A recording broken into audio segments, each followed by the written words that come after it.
Assalamualaikum warahmatullahi wabarakatuh, Tribuners semua. Hadir lagi bersama kami tribunpadang.com dalam program Tamu Kita, Tribuners. Hari ini kita kedatangan tamu Bapak Josra Maidi ST. Benar ya Pak ya? Betul. Oke. Josra. Pak, akrabnya saya panggil apa nih Pak? Josra aja lah biar enak dengarnya. Bapak Josra ya. Oke, Tribuners, Bapak Josra ini adalah koordinator bidang rehabilitasi Badan Narkotika Nasional Provinsi Sumatera Barat. Nah, bersama beliau Tribuners kita akan berbincang-bincang seputar rehabilitasi terkait para pecandu narkotika atau narkoba yang selama ini ditahan atau ditangkap oleh pihak kepolisian maupun pihak BNNP sendiri, Tribuners. Nah, Bapak, ya. Sebelum kita masuk soal pertanyaan-pertanyaan soal rehabilitasi, Pak, saat ini program-program atau kegiatan-kegiatan menonjol yang dilakukan oleh BNP kira-kira apa, Pak? Kegiatan kita ada 3 bidang seharusnya. Jadi dalam mindset P4M, pencegahan, pemberantasan penyalahgunaan dan perdagangan gelap narkotika. Jadi sebenarnya kita kan lebih baik mencegah dengan mediasi, dengan sosialisasi supaya tidak ada penyalahgunaan narkotika dan tidak ada peredaran gelap narkotika. Nah, jadi ya mungkin saya klarifikasi tadi, bahasanya penyalahgunaan narkotika adalah kata-katakan penyalahguna. Penyalahguna adalah orang yang menyalahgunakan. Jadi di Undang-Undang 35 di pasal 55 ya, Undang-Undang 35 tahun 2009 bagi penyalahguna, korban penyalahguna dan pecandu wajib mendapatkan rehabilitasi, mendapatkan pengobatan secara rehabilitasi medis dan secara rehabilitasi sosial. Jadi penyalahguna harus kita rehabilitasi, bukan dipidanakan. Iya. Nah, itu maksudnya. Nah, pertanyaan pertama nih Pak. Ya. Tadi ada rehabilitasi orang yang kita amankan atau diamankan oleh pihak kepolisian kemudian diproses sebelum dipidana ya Pak ya. Nah, emang siapa saja sih yang perlu direhabilitasi itu, ada kriteria tertentu nggak gitu Pak? Ada. Jadi begini, di undang-undang tadi udah jelas ya, di pasal 55 dan di pasal 54. Bagi pasal 54 itu orang tua. Kalau seseorang menyalahgunakan narkotika di bawah umur, itu orang tua yang harus melaporkan kepada IPWL atau kepada BNN. IPWL itu apa? Institusi penerima wajib lapor. Baik Kementerian Kesehatan, Kementerian Sosial dan BNN sendiri. Untuk apa? Untuk mendapatkan pengobatan. Jadi mindsetnya orang penyalahguna narkotika adalah orang yang sakit. Karena orang adiksi loh.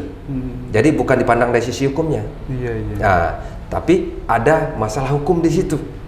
Jadi di pasal 127 diterangkan lagi di Undang-Undang 35 di pasal 127 bagi penyalahguna narkotika bisa dipidanakan maksimal 4 tahun. Jadi regulasinya ada, kalau ada penyalahguna narkotika, ayolah wajib lapor. Tidak akan diproses hukum, baik di IPWL tadi, Kemenkes, Kemensos dan BNN. Kalau ada penyalahguna, walaupun tadi malah menyalahgunakan ya, bukan mengedarkan ya, menyalahgunakan dalam arti mengkonsumsi. Iya. Ya. Kalau mengedar dia menyalahgunakan tapi beda pasal ya Pak ya? Kalau mengedarkan beda pasal. Mengedarkan, orang yang mengedarkan belum tentu dia penyalahguna. Contoh logika sempurna ya. Contoh, orang perokok, orang penjual rokok kan belum tentu perokok. Ya betul. Penjual rokok belum tentu perokok. Ya juga. Ya. Orang perokok adalah orang yang adiksi merokok. Yang pantas dihukum, kalau kita larikan ke rokok, yang pantas dihukum orang yang menjual rokok atau orang yang menjual narkotika. Orang yang menikmati adalah penyalahguna, adalah korban di situ. Korban apa? Korban adiksinya. Karena ketergantungan di situ. Jadi, apakah pantas dia dapat hukuman? Nggak pantas. Karena yang dirugikan adalah diri dia sendiri. Kalau pengedar, dia mendapatkan uang di situ, dia menyelesaikan orang lain, dia mendapatkan keuntungan di situ. Nah, itu beda mindset. Pemahamannya di situ. Nah, jadi selayaknya bagi siapa yang menyalahgunakan narkotika wajib melaporkan untuk mendapatkan pengobatan, sama dengan orang sakit. Orang yang sakit butuh pengobatan kan, dan dia harus ke rumah sakit atau ke puskesmas. Beda penyakit narkotika dengan penyakit medis lainnya. Seseorang penyakit narkotika adalah dia masa prakontemplasi namanya. Dia belum merasa bahasanya zat itu akan merugikan dia. Tapi orang lain melihat zat itu, zat aditif itu, zat narkotika akan merugikan diri dia sendiri. Tapi dia belum merasa, masih keadaan ketergantungan adiksinya. Nah, itu bedanya. Berarti kalau melapor dijamin tidak dipidana ya Pak? Dijamin tidak dipidanakan. Ya. Tapi misal kita melapor, seseorang penyalahguna melapor, tidak akan dipidanakan. Kita akan tanya, di mana kamu beli barang? Kepada siapa kamu, berapa kamu konsumen? Paling kita tanyakan, paling kenapa menyalahgunakan narkotika. Kita lebih ke motivasi dan lebih kepada apa ya, lebih kepada mentalnya supaya kuat, jangan menyalahgunakan, supaya dia berhenti menyalahgunakan. Bukan masuk ranah hukum di sini. Nah, itu yang harus kita kuatkan. Jadi bagi siapa yang menyalahgunakan narkotika, ayo ya, kalau dia tidak mau diajak keluarganya untuk mendapatkan pengobatan. Nah, tadi Bapak menyebutkan itu untuk yang tua. Apakah ada kriteria lain, Pak? Apakah mungkin yang muda dia terjerat? Enggak, itu semua usia. Semua usia. Di pasal 54 tadi, kalau anak penyalahguna di bawah umur, orang tuanya wajib melaporkan. Orang tua. Di pasal 55, bagi orang sudah dewasa wajib melaporkan diri atau dilaporkan keluarganya untuk mendapatkan pengobatan secara rehabilitasi medis dan secara rehabilitasi sosial. Nggak ada bahasa hukum di situ kan? Iya. Nggak ada. Nah, tapi kebanyakan yang pengguna narkoba itu di usia pemuda. Itu masuk kriteria juga? Penggunanya? Pemuda, misalnya di usia 30 sampai 40, rentang 20 tahun lah misalnya. Kriteria apanya nih? Penggunanya. Kan jarang-jarang kita menemukan pengguna itu yang tua atau bawah. Banyak. Banyak juga. Ada yang tua, ada yang muda, anak-anak SD. Ada anak SMP. Pengguna ya? Iya, Penyalahgunaan. Nah, ini saya cerita dulu. Data prevalensi Sumatera Barat itu 63.903 kalau tidak salah penyalahguna ada di Sumatera. Data prevalensi penelitian LIPI dan BNN tahun 2019. 3 tahun penelitian lagi 2021 kenaikan 1,9% di seluruh provinsi. Cuma nggak didata lah, nggak ada rincian yang khusus di Sumatera Barat berapa. Tapi kita patokan aja data prevalensi Sumatera Barat tahun 2019 itu 63.903 penyalahguna. Kalau kita logikanya masalah pepari, banyak penyalahguna tentu banyak supply ke sini. Karena banyak penyalahguna, banyak orang ketergantungan. Contoh logika, rokok sempurna generasi buana banyak sekarang kan. Kalau tidak ada yang menggunakan rokok sempurna, laku nggak supply rokok di sini? Nggak laku. Nggak laku. Nah, itu yang kita kuatkan. Bagaimana teman-teman menyalahgunakan rokok tadi atau perokok tadi, kita sadarkan jangan merokok. Otomatis supply tidak akan laku di sini. Begitu juga dengan masalah narkotika. Kalau orang sudah sadar menyalahgunakan narkotika, yang sudah terlanjur menyalahgunakan narkotika, kita rehabilitasi supaya jangan menggunakan lagi. Orang yang belum menyalahgunakan supaya jangan menyalahgunakan, demand-nya tidak ada, insya Allah supply itu kan tidak ada. Tidak jadi terjadi transaksi. Nah, itu logika yang harus kita pupuk sama-sama. Mungkin ini bisa digarisbawahi juga, Pak. Mungkin rehabilitasi ini juga tidak berlaku mungkin untuk mereka yang sudah berulang kali memakai atau bagaimana? Nah, di regulasi undang-undang kayak gini. Karena regulasinya cukup. Nanti ada teman yang mau salah TAT, tim asesmen terpadu sih. Nah, itu. Jadi memang di pasal 127 tadi kan, di pasal 55 dan 54 bagi penyalahguna korban penyalahgunaan wajib melaporkan diri untuk mendapatkan pengobatan. Tapi bukan proses tangkap tangan. Kesadaran sendiri untuk melaporkan diri itu yang akan tidak diproses hukum. Tapi di pasal 127 Undang-Undang 35 tahun 2009, penyalahguna bisa dipidanakan maksimal 4 tahun. Nah, tapi di poin 3-nya di ayat 2-nya kalau tidak salah, kalau dia terbukti menyalahgunakan narkotika bukan sebagai mereka dapat ditempatkan di lembaga rehabilitasi, bukan dipidanakan. Terbuktinya bagaimana? Tentu dengan proses regulasi yang ada. Contoh logikanya. Kita ke logika aja ya. Seseorang kita tangkap tangan. Dengan contoh logika ini, biar gampang. Kalau saya punya sebungkus rokok ditangkap sama pihak yang berbeda, logikanya gimana? Saya punya sebungkus rokok, pada seperokok ya. Iya. Berarti logika saya perokok. Rata-rata orang Indonesia merokok pasti punya satu kantong di kantongnya bagi perokok. Iya. Logikanya kalau punya 2 bungkus, 3 bungkus di kantong, udah dilogikakan dengan penjual rokok. Nggak mungkin dia habis dalam satu hari. Nggak mungkin. Iya. Nah, kita regulasikan dengan undang-undang tadi ada peraturan Mahkamah Agung, perber lah, peraturan bersama antar lintas kementerian, yaitu kalau penyalahguna rata-rata orang menggunakan sabu 1 gram ke bawah, ganja 5 gram ke bawah, ekstasi 5 butir ke bawah. Kalau itu tangkap tangan boleh mengajukan, tapi proses hukum jalan. Logika lagi kita rokok tadi, saya punya sebungkus rokok. Logikanya kan saya bukan penjual rokok, tapi mungkin nggak saya penjual rokok? Mungkin nggak? Mungkin nggak saya punya sebungkus rokok, mungkin nggak saya sekaligus penjual? Bisa ya, bisa tidak. Bisa, dua-duanya Iya, bisa. bisa dua-duanya. Karena bisa jadi saya punya sebungkus ini, saya keteng satu-satu. Saya kategori penjual. Penjual. Selagi saya nikmati, saya juga bisa menjual. Nah, pembuktian itu, makanya barang siapa tertangkap tangan punya barang bukti di bawah SEMA tadi, surat edaran Mahkamah Agung 1 gram ke bawah sabu, 5 gram ke bawah ganja, 5 butir ekstasi, boleh mengajukan untuk mendapatkan asesmen, tapi nggak mutlak, tergantung penyidik. Nah, mungkin teman-teman yang berantas nanti menerangkan, nanti over nanti saya menerangkan. Jadi logikanya dia punya hak untuk mendapatkan rehabilitasi, tapi putusan hakim karena sudah ada barang bukti. Beda dengan pasal 55 tadi kan.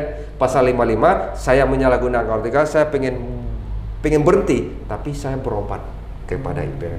Bagaimana jalan kembali? Beda tadi kan? Kalau yang tadi pasal 1 ditangkap dulu. Ditangkap dulu ya. Tapi prosesnya karena ada rutin, proses hukum jalan. Cuma keadilan di sana dia penyalahguna, itu hakim yang akan memutuskan perkara. Selayaknya kalau harapannya buat masyarakat, kalau dia sudah terlanjur menyalahgunakan, ayo wajib lapor. Jangan ditangkap dulu ya. Jangan sampai ditangkap dulu. Iya. Mindsetnya gitu, supaya ada kesadaran. Ya sudah terlanjur lah, berhentilah. Yang belum menyalahgunakan, jangan sampai menyalahgunakan. Nah, itulah multi level, karena multi levelnya pengedar cukup lumayan. Pengedar Punya duit, finansialnya cukup lumayan iya. didukung. Multi levelnya bagus. Bagaimana mempengaruhi masyarakat supaya menyalahgunakan narkotika? Makanya data prevalensi 63.903 tadi rata-rata yang kami lihat ya. Penyalahgunaan dan sumber itu rata-rata kelas ekonomi lemah ke bawah. Triknya gini, coba pakai dulu, bergaul-gaul, coba pakai, besok ngumpul lagi, coba pakai, teratur pakai, menjadi pecandu. Kalau udah menjadi pecandu, kebutuhan kan? Iya, kebutuhan. Kalau kebutuhan tentu pengen beli. Pengen. Uang tidak ada, pekerjaan tidak ada, terus otomatis diperalat sama bandar. Iya. Misalnya abang udah pecandu, abang minta barang ke saya, nggak beli, minta terus nggak mau saya. Tolong abang antarnya barang ke sana, saya kasih 20 juta, mau nggak? Ya mau lah. Mau. Jadi itu yang kita kuat. Makanya masalah ekonomi, masalah keimanan, masalah hablum minannasnya itu sangat penting kita saling menguatkan. Berarti setelah memakai itu banyak potensi-potensi yang lain bisa Banyak terjadi. kriminal terjadi, asusila terjadi. Itu trik-triknya orang-orang yang mengedarkan. Kita harus punya trik juga antara masyarakat, pemerintah daerah dan BNN sini. Kita harus punya trik juga. Bagaimana menyadarkan masyarakat, termasuk Tribun sekarang. Alhamdulillah Tribun sangat-sangat membantu. Ini sangat karena tertuang dalam pasal 14 Undang-Undang 35, masyarakat punya hak seluas-luasnya untuk menjalankan program P4K, termasuk Tribun. Alhamdulillah, terima kasih banyak. Oh, oke. Pak, setelah melapor nih Pak, penyalahguna setelah melapor, apa sih langkah-langkah yang nantinya bakal mereka tempuh untuk rehabilitasi ini lagi? Kita ada 2 kasus nih. Kalau masalah penyalahguna kita batasi ya, bukan pengedar melapor ya. Bukan pengedar. Pengedar lah proses hukum. Kalau bisa hukum berat-beratnya. Gak mungkin direhabilitasi pengedar kan? Ya, kalau bagi penyalahguna cukup datang ke BNP loh. Kita fokusnya ke BNP aja ya masalah rehabilitasi. Cukup datang bawa KTP. Nanti kita asesmen dia penyalahguna berat atau ringan. Kalau berat mungkin kita rujuk ke Lido. Karena tempat rehabilitasi rawat inap kan ada 2 macamnya. Karena orang sakit ya. Karena polanya penyalahguna adalah orang yang sakit, orang ketergantungan loh. Jadi ada polanya dengan rawat inap atau rawat jalan. Bagi rawat jalan, bagi ketergantungan yang belum parah lah. Kalau rawat inap, ya ketergantungan sudah menjadi pecandu, sudah menjadi adiksi kebutuhan. Sekali seminggu pakai wajib itu, atau sekali sehari itu harus dirawat inapkan. Jadi cukup bawa KTP. Tapi kalau untuk rawat inap, mungkin yang ada di BNN ya, mungkin di Lido, ada di Lido, di Batam, di Makassar, di Medan, di Sumatera Barat kita belum punya yang punya BNN. Cuma kendala banyak sih di situ. Karena penganggaran pun dari mana? Karena pelaksana rehabilitasi ada Kemenkes, Kemensos dan BNN. Boleh melaksanakan di situ. Cuma kita saling kolaborasi. Nah, khusus untuk BNP sendiri di Sumatera Barat itu kira-kira kemana biasanya? Kita rawat jalan. Rawat jalan. Di kantor ada rawat jalan. Di BNP Sumber sini ada rawat jalan. Kalau dia penyalahguna berat, kita rujuk ke Lido. Ke Lido. Cuma permasalahan ada di situ. Kalau di Lido bisa di asesmen lagi di situ, bisa jadi 6 bulan atau setahun. Di situnya gratis masalah pembiayaan kan di situ ya. saya berujung lagi kepada data prevalensi 63.903 tadi, rata-rata penyalahguna dan sumber adalah orang status ekonomi lemah ke bawah. Harapannya di Lido yang punya BNN gratis ya. Cuma ongkos dari sini ke sana yang biaya siapa? Itu terkendala. Kendalanya di situ, mereka nggak punya biaya, kita rujuk ke sana. Jadi solusinya kadang-kadang kita rujuk ke HB Sanin yang punya Kementerian Kesehatan yang ada di Kota Padang, itu IPWL Kementerian Kesehatan. Berarti di sana juga ada tempat rehab ya? Di Padang di sini ada. Cuma Kementerian Kesehatan yang ngelola. Cuma kalau supaya pengen gratis, urus kartu PBI-nya atau kartu KIS lah yang dibayar pemerintah. Kayak BPJS-nya gitu. BPJS gratis, bukan BPJS yang kita bayar tiap bulan. Enggak itu nggak ditanggung BPJS itu. Ini yang dibayarkan pemerintah. Yang pemerintah yang membayarkan istilah kartu PBI namanya, bantuan pemerintah lah. Kalau logikanya kalau kita bayar, kita orang mampu, kalau orang mampu tidak tanggung BPJS. Iya. Nah itu, jadi regulasi ada. IPWL Kementerian Sosial juga ada 7 IPWL di sini yang yayasan mengelola. Cuma itu pun tidak ditanggung sama Kementerian Sosial sekarang. Jadi memang banyak permasalahan rehabilitasi ini. Tapi walaupun bagaimanapun itu tetap kita jalankan. Makanya ada program IBM kita di bidang rehabilitasi untuk mengatasi itu. Nah kita karena ada pembiayaan ke permasalahan, ada pembiayaannya. Nanti seseorang penyalahguna yang status ekonomi lemah ke bawah, biayanya bagaimana? Di Lido gratis yang punya band, tapi ongkos dari sini ke sana berapa? Butuh pesawat, butuh apa kan? Oh, berarti itu tidak ditanggung ya? Tidak ditanggung pemerintah. BNN dulu ditanggung sih. Cuma karena perubahan regulasi yang ada di pusat tidak ditanggung lagi sejak tahun 2017. Jadi di Lidonya gratis. Tapi pergi ke sananya yang ongkos bayar. dari sini ke sana silakan biaya. Itu. Nah, cuma makanya dengan kesulitan itu BNN sendiri makanya muncullah program IBM, intervensi berbasis masyarakat. Itu yang kita jalankan sekarang untuk mengantisipasi itu, karena pemerintah nggak mungkin semuanya memfasilitasi kan masalah penyalahgunaan narkotika. Cuma ya itu dulu ditanggung ongkos-ongkos sih. Nah, cuma sekarang semakin banyak penyalahgunaan muncullah program IBM tadi. Kita yang jemput bola ke desa-desa atau ke kelurahan untuk menjalankan rehabilitasi dengan menggunakan masyarakat. Jadi program IBN dari masyarakat untuk masyarakat dan kembali ke masyarakat dalam program rehabilitasi.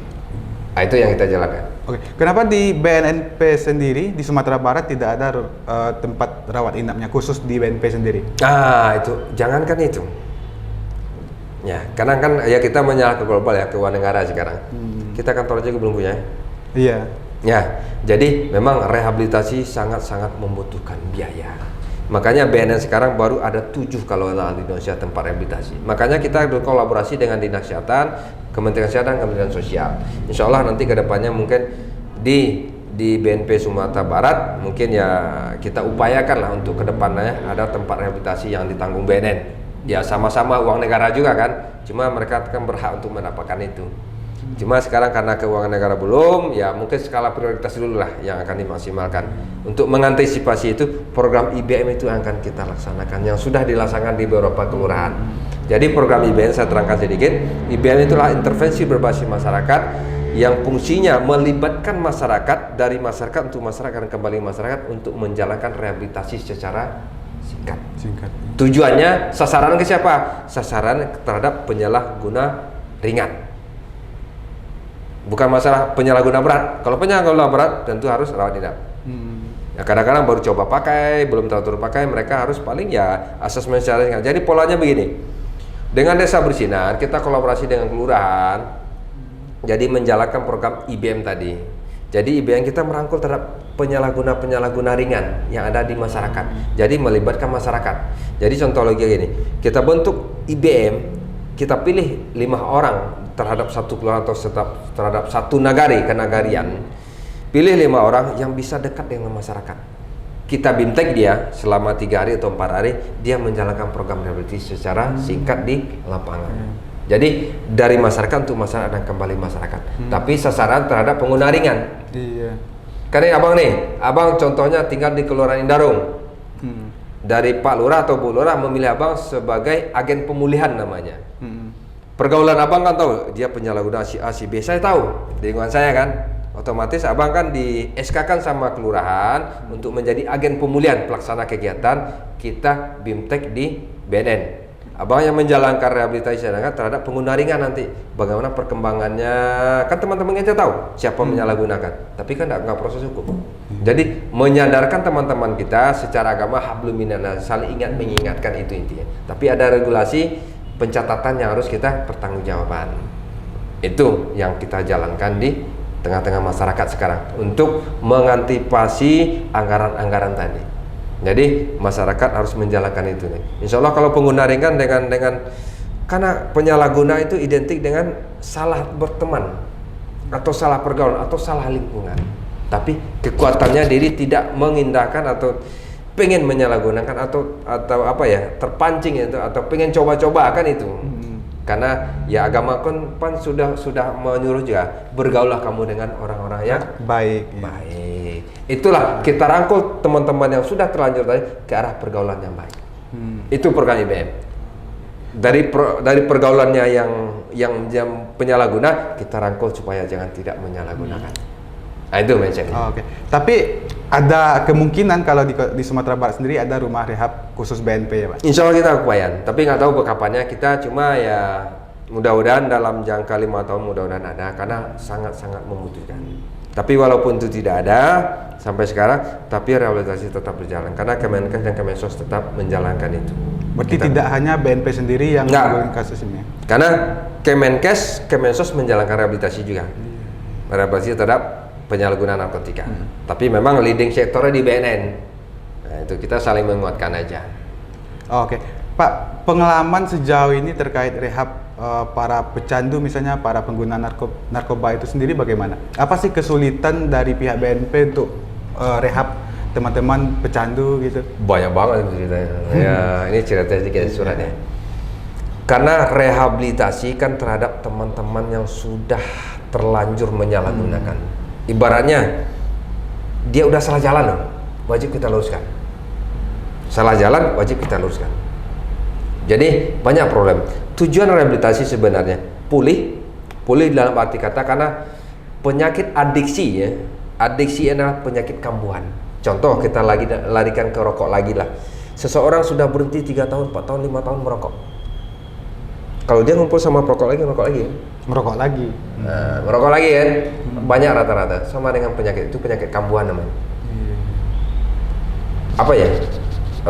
Dia nggak candu tapi rasa pengen tuh ada penunjang gitu ya. Itu yang bermaksud. Jadi pulih, dia komitmen tidak menyerah walaupun apapun keadaan. Tujuan rehabilitasi pulih, produktif dalam arti bekerja atau punya kegiatan dan berfungsi sosial. Jadi berat nih tugas dan tanggung jawab rehabilitasi, pulih, produktif dan berfungsi sosial. Bukan pecandu aja punya produktif, semua orang harus produktif. Semua orang harus berfungsi sosial, bukan pecandu aja kan. Berat kan tujuannya. Kalau tidak didukung dengan dua ini, produktif dan berfungsi, dia akan cepat relapse, akan lebih cepat menyalahgunakan lagi, berulang lagi ya, pasti itu. Karena tidak didukung dengan kegiatan yang positif atau kegiatan yang mendukung dia, karena harus sibuk, harus semacam-macam. Dan tidak didukung dengan fungsi sosialnya, karena di stigma di masyarakat. Karena seorang pecandu stigma, oh kamu tentang pecandu, dia akan bergaul lagi dengan teman-temannya. Makanya sifatnya penyalahgunaan kita harus merangkul. Kita rangkul ke arah yang lebih baik. Jangan dikucilkan dia. Orang salah biasa. Banyak stigma masyarakat, oh dia pecandu. Itu salah. Orang pecandu harus kita rangkul ke arah yang lebih baik. Bukan di stigma. Jangan main sama dia pecandu gitu. Jangan begitu. Orang salah jalan maka dikucil. Kalau kita berlakukan itu, kita kucilkan, nanti dia akan mencari teman-teman yang pecandu lagi dan bisa menjadi pecandu lagi, pengedar. Bahkan lebih parah daripada itu ya. Salah siapa? Salah masyarakat, bukan masalah. Masyarakat punya salah, dia punya salah. Salah kita semua. Berarti nggak ada yang salah. Nggak ada yang salah. Berarti kita sama-sama meluruskan itu. Saling ingat memang hablum minnas gimana, ku anfusikum wa alaikum nar, kayak gitu. Ayolah, jagalah dirimu dan keluargamu. Keluarga kita sama umat kita harus menjaga. Larinya ke situ semua. Jadi fungsi sosial masyarakat sekarang sudah agak kurang yang saya lihat. Karena di situ ada peran ini, mama, terang bunuh, semua berperan di situ. berperan di situ. Kalau kita lihat secara global. Tapi kita fokus ke penyalahgunaan narkotika. Seseorang sudah menyalahgunakan narkotika wajib mendapatkan rehabilitasi dan bagaimana dia bisa berfungsi sosial dan bagaimana dia bisa produktif. Makanya kita kolaborasi dengan Dinas Kesehatan, Dinas Sosial, BLK dalam hal ini atau perusahaan-perusahaan bisa, kalau dia bisa habis rehabilitasi, punya keahlian dan bisa bekerja. Mudah-mudahan dia dengan tercapai tujuan itu, insya Allah dia tidak akan meninggalkan pergaulan-pergaulan yang notabene dia penyalahguna tadi. Karena kan komunitas mainnya. Nah, itu yang kita jalankan. Tapi rata-rata kalau kita kerja misal untuk melamar kerja itu salah satu caranya adalah bebas narkoba. Bebas narkoba. Nah, bagi teman-teman yang para pecandu yang habis rehabilitasi misalnya pengen kerja lagi, pengen bergaul lagi atau masuk komunitas, itu bagaimana kira-kira? Ya, kalau komunitas nggak masalah kan. Cuma dalam ini pekerjaan.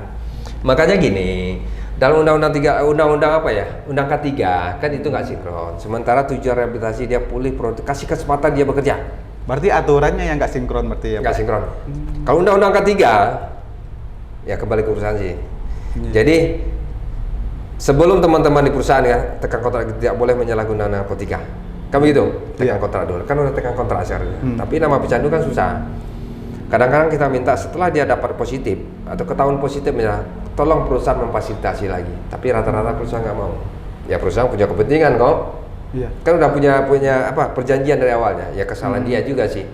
Nah, cuma apa ya? Kadang dilemanya begitu. Tujuan kita dia produk mau nggak mau ya wira swasta. Iya. Tapi kebanyakan wira swasta juga seperti itu. Nah, syaratnya itu memang bebas narkoba juga kan? Ya bebas saat itu. Ya kan, misalnya kita ada urusan di kantor, SKHPN, surat keterangan hasil bebas narkotika, kan saat itu tes. Kalau saya narkoba dulu, kan nggak masalah. Saya narkoba dulu loh, saya boleh pakai loh. Oh iya. Saya boleh pakai loh, 97. Belum ada sabu-sabu kayak sekarang. 3 malam nggak tidur. Berarti ganja waktu dia. Sabu? Sabu. Tahun sebelum itu kan susah, sabu. Nah makanya, cuman dulu. Tapi saya ditesurin sekarang kan bebas narkotika saat ini. Saat ini. Karena mendapatkan surat. Ya kecuali, ini logika aja. Saya mendaftar ke Tribun misal, bebas narkotika. Ya saya bebas. Coba dites sekarang. Saya membuat surat keterangan hasil bebas narkotika ke BNN misalnya. Ya, saya mendapatkan surat itu. Kan bebas. Walaupun dulu saya pecandu. Kan orang nggak selamanya pecandu. Iya, betul. Menurut saya gitu sih. Tapi sebelum daftar besoknya atau kemarinnya make dulu baru Ketahuan. Nah, itu baru nggak dikeluarkan surat. Iya. Ya, kalau dulu saya pakai kan bukan surat keterangan pecandu narkotika. Iya, betul. Nggak kan? Bukan pecandu loh. Tapi surat keterangan hasil bebas narkotika. Ya dulu kan sah-sah saja saya. Ya namanya hidup kan? Ya riwayat buruk kan masih ada kan? Ya masih ada.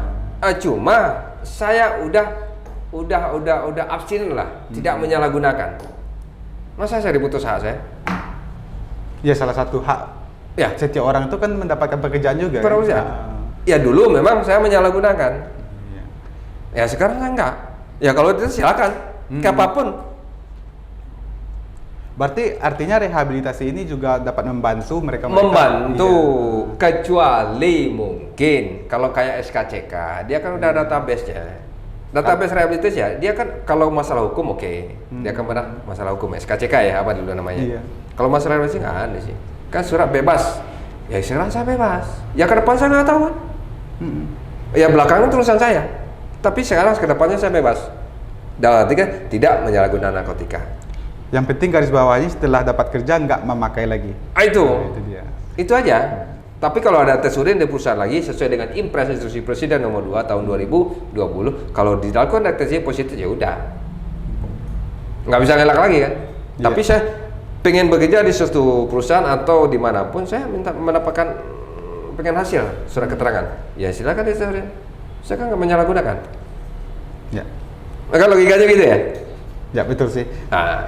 Nah, sejauh ini persentase setiap orang itu pulih dari narkoba, dari rehabilitasi ini bagaimana Bang? Persentase individu ya? Ya, individu. Tergantung nawa itu. Niat berarti? Ya. Kalau rehabilitasi hanya semacam istilahnya apa ya, fasilitas. Contoh gini, orang tamat pesantren, Ya mungkin orang tuanya salah ke kamu semua sih. Kan belum semua jadi ustaz. Ada yang jadi berandalan malah, banyak macam-macam. Cuma itu tergantung. Nah, contoh ustaz ceramah bla bla, kan nggak semua orang sadar. Bahkan udah diulang-ulang pun ceramah itu nggak sadar-sadar. Nah, begitu. Iya. Jadi ini hanya fasilitas tergantung nawai. Maka di program rehabilitasi kalau bisa keinginan sendiri itu wajib rehab lah. Jangan dipaksa. Ada keinginan, tapi menumbuhkan keinginan itu bagaimana? Harus lingkungan keluarga yang harus edukasi. Ayolah berhentilah, ayo lagi ini. Kalau muncul dari niatnya sih, kadang-kadang masalah agama ini, saya tunggu ilham dulu. Ilham itu nggak muncul dari mana? Nggak muncul harus dari lingkungan sekitar. Baru muncul ilham kan gitu. Iya. Bukan si ilhamnya manusia ya. Enggak. Ilham dari Allah ya. Berarti nggak secara tiba-tiba langsung muncul. Enggak. Gitu, ya. Ya kenapa kamu nggak sholat? Saya nunggu ilham dulu. Ya orang nggak bisa kayak gitu. Harus ada usaha, ikhtiarnya bagaimana? Kalau mau makan nasi, kalau nggak nyuap ya nggak makan. Nggak makan. Nggak makan. Ya sama dengan itu. Walaupun ada nasi. Nah, cuma ini rehabilitasi adalah secara program memfasilitasi. Karena banyak rata-rata, banyak juga sih orang yang sudah rehabilitasi malah relapse lagi. Karena adiksi ketagihan itu tergantung keimanan. Kalau menurut saya keimanan dan cara pandangnya bagaimana. Ada mungkin cara masing-masing. Kalau saya menyalahgunakan, kalau gini dulu saya udah terlanjur menyalahgunakan, nggak menjadi pecandu ya. Cuma setelah itu, setelah tamat kuliah, takut dosa saya. Kalau saya itu karena takut dosanya. Kalau saya menggunakan haram sedikit pun dosa. Itu saya. Mungkin orang lain beda lagi cara pengaliannya. Pengalian kita beda-beda. Itulah yang diajarkan di rehabilitasi. Kalau orang itu kadang-kadang dia lihat barang pirek aja udah suges dia, pengen menyalahgunakan. Lihat korek aja udah suges dia. Itu cara kita mengalihkan. Kalau saya melihat barang-barang itu dulu saya belum menjadi level pecandu. Saya hanya penyalahguna. Nggak teratur juga sih. Hanya coba-coba. Lewat sedikit lah. Lewat sedikit lah. Cuma feelingnya, astagfirullah saya dosa. Karena saya paham, ya ke agama lagi sih. Innamal khamru wal maisir wal ansab kan gitu lah. Sedikit saya punya barang haram tetap haram. Itu pemahaman saya. Nah, itu yang saya lakuin. Nah, cuma tergantung dia rehabilitasi, tergantung individu masing-masing. Ada orang yang tidak menyalahgunakan. Kalau saya makai saya takut dipenjarakan. Kalau saya makai analisis saya bagaimana. Nah, tergantung mindset masing-masing. Itulah diajarkan dari rehabilitasi bagaimana supaya tidak menyalahgunakan. Rehabilitasi adalah sekolah sebenarnya. Diajarkan cara mandiri. Bagaimana kita rutin tidak merubah pola hidup sebenarnya. Itu yang diajarkan. Yang tersulit dalam proses rehabilitasi itu kira-kira apa? Yang tersulit? Iya. Yang tersulit tantangannya begini. Setelah orang melaksanakan rehabilitasi, dia kadang-kadang dia kumpul. Misalnya teman-temannya 10 orang, 15 orang selama ini ngumpul. Setelah dia pengen keluar dari zona itu sebenarnya. Tapi apalah daya kadang-kadang. Kawan ini ngajak. Kita merasa butuh kawan, kita merasa ditinggalkan kawan. Tapi itu harus tantangan. Nggak kawan sama dia nggak mati kok. Iya, betul. Kita harus hijrah. Nabi aja hijrah kan? Kita harus hijrah. Mau tidak mau harus kekuatan itu. Nah, makanya kalau seseorang sudah mau hijrah ke tempat yang baik, masa sekomplotan ini komplotan orang baik. Ini komplotan penyalahguna misalnya. Ini tidak menyalahgunakan ya. Seseorang yang mau hijrah keluar dari komplotan ini, masuk komplotnya, nggak diterima dari komplotan ini, masuk komplotnya kemana? Otomatis dia kembali ke sini. Nah iya betul. Jadi sifatnya orang yang komplotan yang tidak harus merangkul sifat dengan program yang tadi. Ya dengan program apapun lah. Kalau tidak dirangkul sama orang baik-baik ini, istilah orang yang tidak dia akan kembali. Oh saya nggak terima lagi di sana, saya kawan sama ini aja. Itu harus yang kita kuatkan. Mindsetnya pasti kawan lama pasti setia gitu. Itu nah, sebenarnya. Padahal ini kawan lama kalau mereka ditangkap di sini salah satu mereka buka suara. Oh bukan saya aja menyalahgunakan si A, si B, si C. Disebut semua pasti ya. Oh pasti. Makanya kita kalau seseorang mau hijrah dari tempat yang istilahnya yang gelap, yang mau ke tempat terang, ayolah kita bantu. Jangan di apa ya? Di stigma. Kita bantu. Orang mau niatnya baik kok. Tapi ya mau nggak gampang sih orang setelah rehabilitasi kita rangkul kadang dia sifat-sifatnya kayak tadi memang agak muncul. Tapi kita pahami ya, yang nggak mungkin kan langsung dia dari tempat yang gelap langsung terang menerang nggak mungkin kan. Otomatis jadi abu-abu dulu, jadi gelap-gelap sedikit terus jadi abu-abu baru jadi putih. Baru terang. Ya tugas kita bersamalah untuk menerangi teman-teman yang sudah terlanjur ke daerah yang gelap tadi. Iya. Tapi Pak, yang udah terang ini gelap lagi, apakah masih bisa diterangkan? Bisa Berulang kali dia terang gelap masih bisa diterangkan? diterang gelap. Iya. Misalnya dia udah terang nih, terus gelap lagi, terus terang lagi, gelap lagi berulang kali, gitu. Bisa saja. Ini secara rehabilitasi ya. Iya. Secara rehabilitasi kan? Boleh-boleh aja. Tapi secara regulasi, Regulasi hukum? Iya. Ya nggak boleh. berarti berapa kali minimal? 2 kali. 2 kali. Ya. Berarti kalau terjerumus kedua kalinya masih Ya. bisa, yang ketiga kali. Tapi kalau proses tangkap, proses hukum ya. Kalau tidak proses hukum, tidak berlaku. Misalnya, abang nih ketangkap 2 kali. Iya. Putusan hakim rehabilitasi pertama. Udah direhabilitasi tempat rehabilitasi 6 bulan misalnya.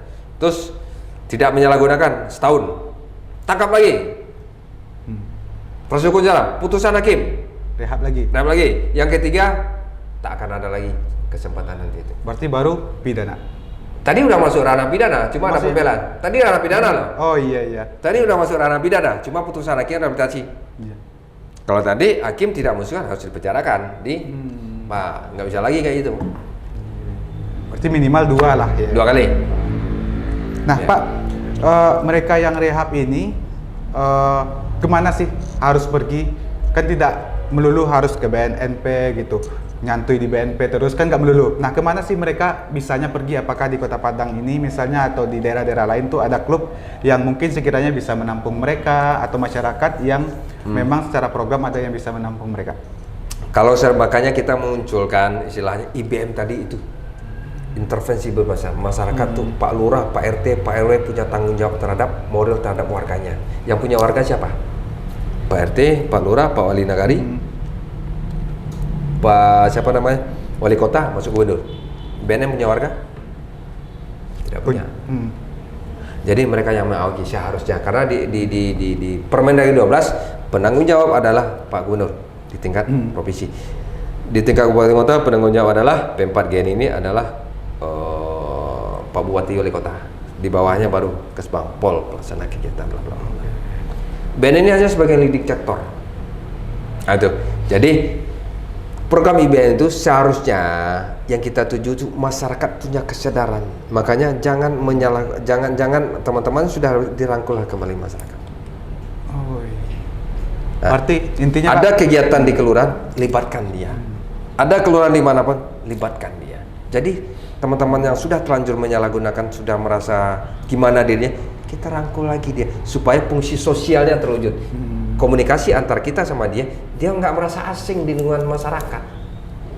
Itu cara kita jalankan supaya dia jangan kembali ke komunitasnya dia. Contoh kita kerja sama BLK, kita rekomendasi loh, rekomendasi teman-teman yang menyalahgunakan narkotika setelah rehabilitasi kita rekomendasi supaya mendapatkan pelatihan. Tentu kita seleksi dulu ya, supaya nanti program ABC dia membaur dengan teman-teman yang lain. Nah, jadi dia sudah membaur, otomatis kan dia tinggalkan teman-temannya yang lama, hijrah dia. Iya. Karena dapat kesibukan yang baru. Dapat kesibukan dan dapat teman-teman yang baru. Seseorang teman ini sangat berpengaruh sekarang, apalagi anak-anak sekarang. Anak muda sekarang. Teman sangat berpengaruh. Jadi ya begitu mindset kita, makanya kita kembalikanlah secara ranah minang, adat bahasa dan syarat bahasa ini kita. Berarti intinya Pak, kegagalan dalam rehabilitasi adalah kegagalan kita bersama ya Pak? Kita bersama. Oke. Nggak Kak, bisa itu. Imbauan nih dari BNP sendiri untuk masyarakat, khususnya untuk mereka yang terlanjur jatuh ke lubang yang gelap itu Pak. Ya. Nah. Kalau jatuh ke lubang ya cari tangga lah ya. Jadi gini, bagi teman-teman atau masyarakat yang sudah terlanjur menyalahgunakan narkotika, ayolah wajib lapor ke BNP atau ke Dinas Kesehatan atau Dinas Sosial yang menjalankan tempat rehabilitasi.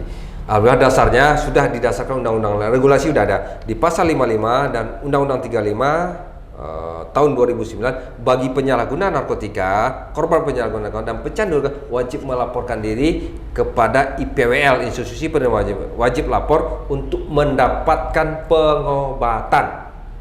Saya garis bawahi, mendapatkan pengobatan secara rehabilitasi medis dan secara rehabilitasi sosial, bukan dipidanakan. Jangan tunggu tangkap dulu. Sadarlah sebelum itu terjadi. Itu yang harus kita kuatkan.